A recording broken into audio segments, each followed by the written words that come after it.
I believe it's important in government that the most sensitive material is always seen by more than one pair of eyes.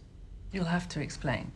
The Prime Minister's judgment has always been faultless. It certainly has. Don't get me wrong.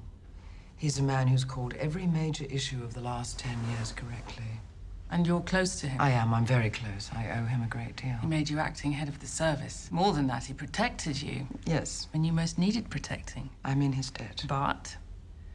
But it's also healthy for government if there's a little air, a little ventilation around important decisions. That way things don't get cramped.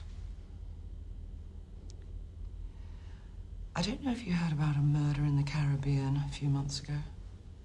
yes, I think I heard something about it. A man with a strawberry mark. That's him. Yes, I saw a picture. But to be honest, hasn't been my priority. I'm sure. I've had problems of my own, my errant husband. Well, of course, we may be able to help you there. Sorry, help me. I mean, we may be able to give you information you may not have about your husband. Stuff you don't know.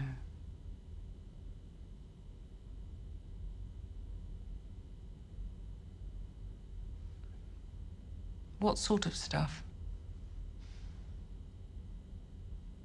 Go on. What you were saying about the murder. Have you heard of the bridge? The Prime Minister's plan to continue statesmanship beyond his formal period of elected office? Yes, I've heard of it.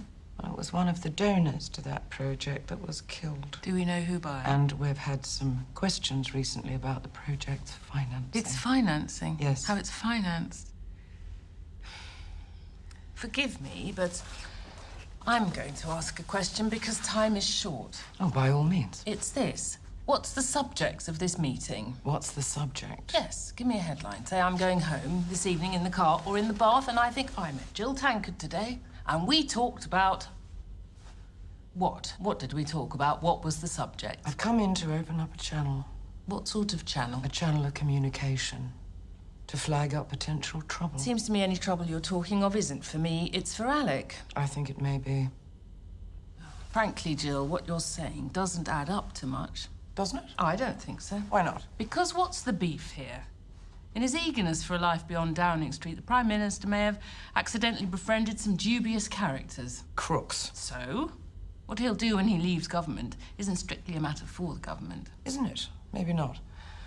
But if people find out about it, and this reference is the first sign, then we may enter rough water.